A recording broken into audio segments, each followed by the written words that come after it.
How will taxes be implicated now that former President Trump is President-elect Trump and will indeed be returning to the White House? Stay where you are to find out. So after much anticipation and speculation and predictions, the United States elections have come and gone, and former President Trump will be returning to the Oval Office. He has been president before, so we're more familiar with his policies than we would have been with somebody new. However, today we're going to touch base on what is on the horizon regarding the tax world.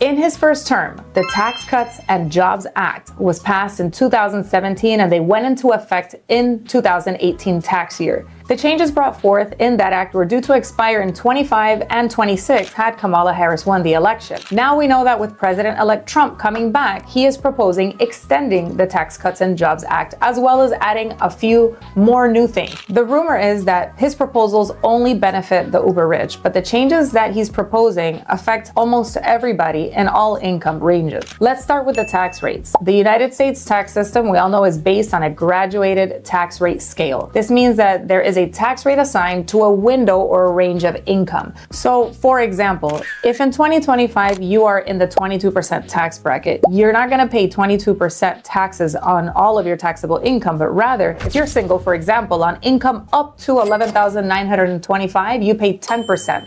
From $11,926 to $48,475, you pay 12%. From $48,476 to $103,350, you'd pay 22%. These ranges change if you're married filing joint or have household or married filing separate. The Tax Cuts and Jobs Act reduced the tax rates from 2018 through now. You were subject to 10%, 12, 22, 24, 32, 35, with 37% being the top rate. Had this expired, we would go back to 10%, skip 12 and go to 15, skip 22 and go to 25, 28, 33, 35, and the top would be 39.6%. This alone makes a difference even if your income is under $50,000 a year. Another big change was the amount of the standard deduction. The Tax Cuts and Jobs Act increased the standard deduction from $6,500 to $12,000 for individual filers or single filers, from $13,000 to $24,000 for married filing joint returns, and from $9,550 to $18,000 for head of household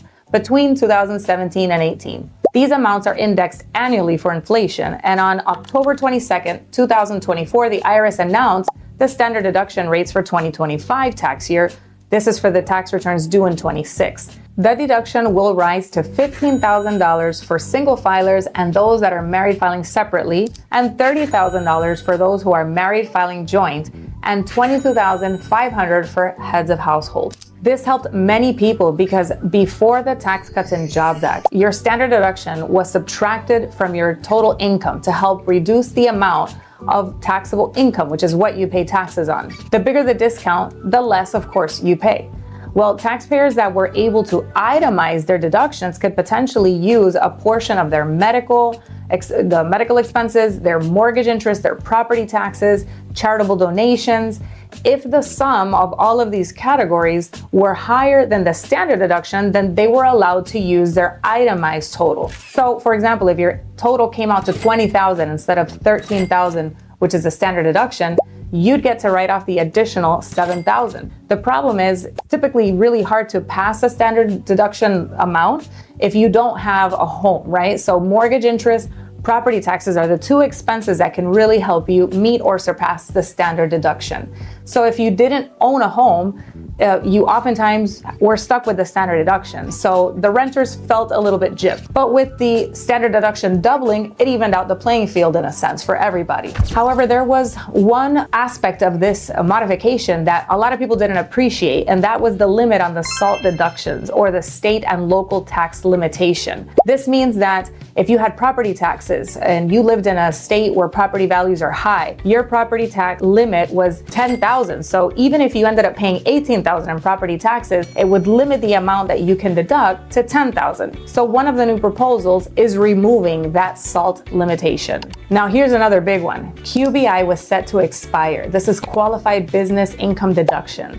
This is big. QBI is a 20% deduction on qualified business income. So if you have a flow-through business like an S Corp or a partnership, or even if you're a sole proprietor working as yourself, as an individual, you get a 20% deduction automatically. So say you earned $100,000 net. This deduction will reduce what you pay taxes on to 80 automatically. Remember, this gets reduced again by your standard deduction. So if you're married, it'll get reduced with the new rates, right, by 30,000. And now your taxable income is 50, which puts you in a 12% tax bracket. I think that's pretty good. Well, that would have come to an end and will most likely not come to an end because it will be extended, I'm pretty sure. The next big topic is bonus depreciation. Normally, the cost assets that a company acquires can be depreciated, but over its useful life, which is determined by the IRS. That can be over a 3-year period, 5 years, 7 years, 15 years. But with bonus depreciation, it would allow a business owner that has to buy expensive equipment, like maybe a commercial freezer, if you're in a restaurant business, or a truck, if you're a trucker, medical equipment, etc. Even property, rental real estate investors, right, to furnish the properties. You could depreciate 100% of the cost of that asset the year you buy it, even if you financed it or bought it with credit. This has been slowly phasing out since 2022,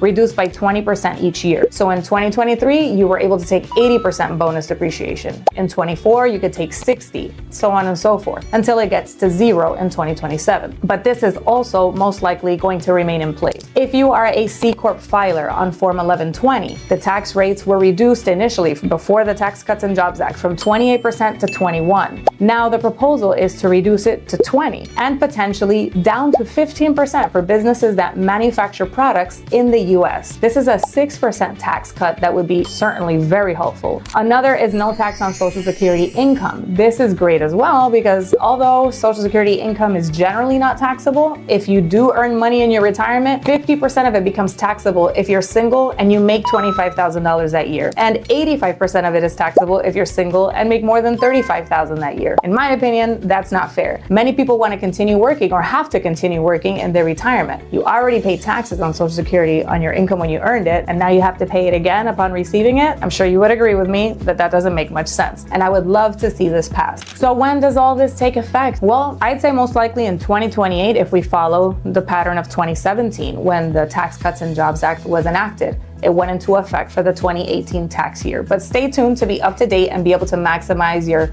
tax benefit. As usual, thank you for watching until the very end. And if you found this helpful, please give it a like. Please share it with as many people as you can so we can continue helping more and more people. Thank you and God bless you.